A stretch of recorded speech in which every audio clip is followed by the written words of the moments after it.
Pernah lihat gak sih orang yang ngetuk-ngetuk muka sama badannya sendiri terus bertanya-tanya, ngapain sih mereka? Nah, itu namanya tapping atau psikologi energi.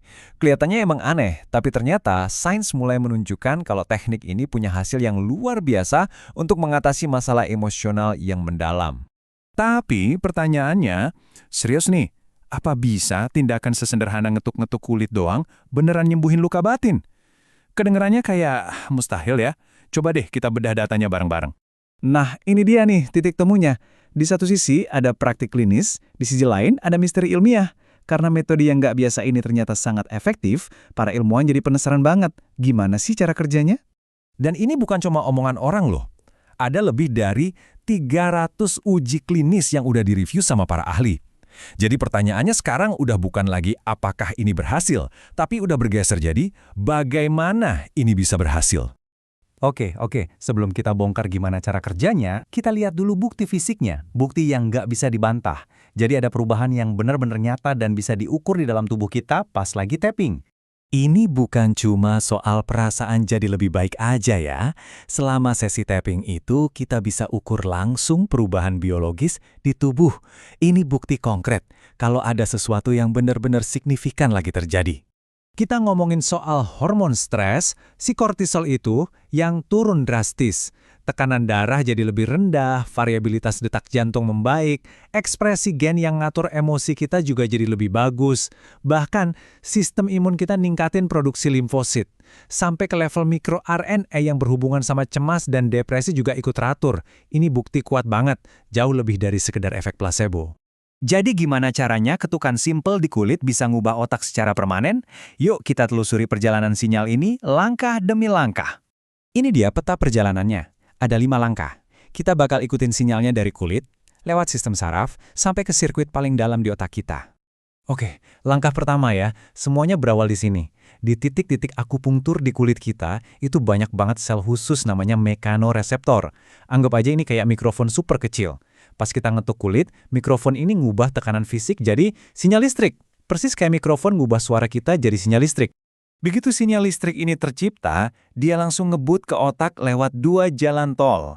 Jalan tol pertama itu jalur biasa, lewat sistem saraf. Tapi ada jalan tol kedua yang lebih keren nih, yaitu lewat jaringan ikat kita.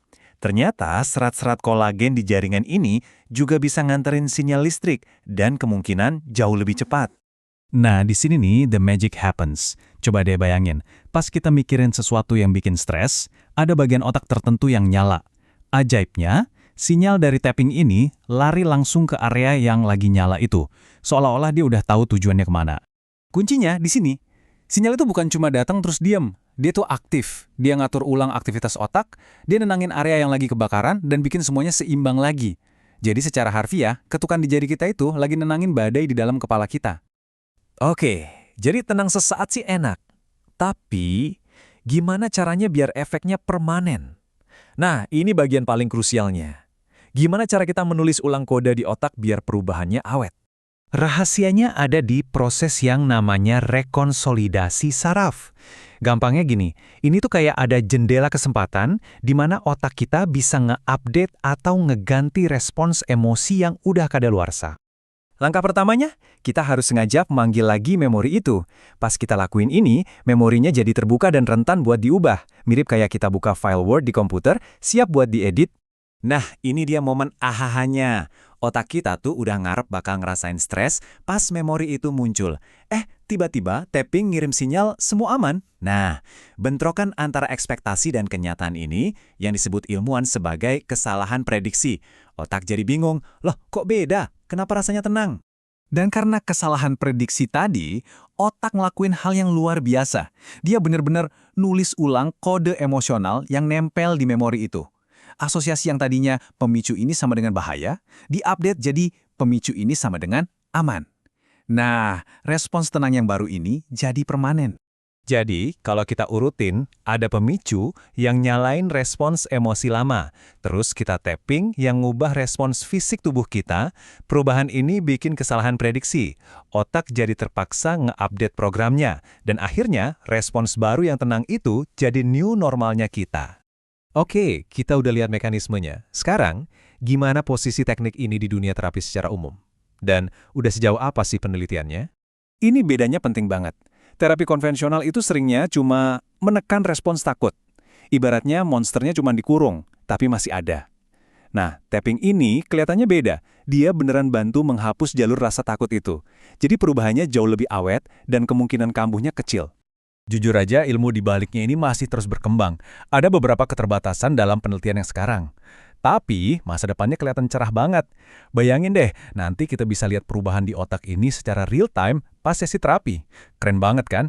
Nah, itu tujuan riset berikutnya. Jadi, kalau dirangkum, inilah perjalanannya secara utuh.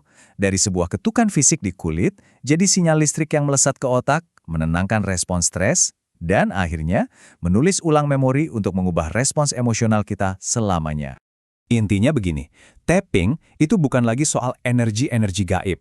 Sekarang ada penjelasan neuroscience yang kuat dan berbasis bukti. Sebuah metode yang tadinya dianggap aneh, ternyata nyambung banget sama pemahaman modern kita soal otak.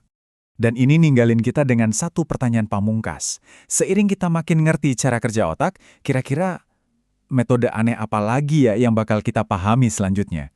Apa berikutnya?